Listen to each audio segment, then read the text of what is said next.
İyi günler arkadaşlar. Kanalımıza hoş geldiniz. Bugün yine sizler için yepyeni videolarla karşınızdayım.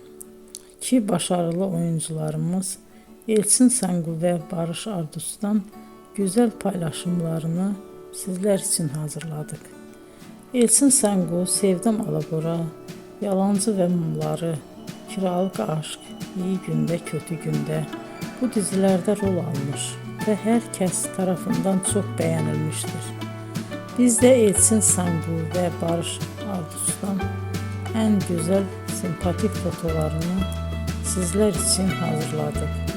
Bu karelerin devamını istiyorsanızsa emeğe saygı olarak kanalımıza abone olup yorum yazmayı unutmayın arkadaşlar.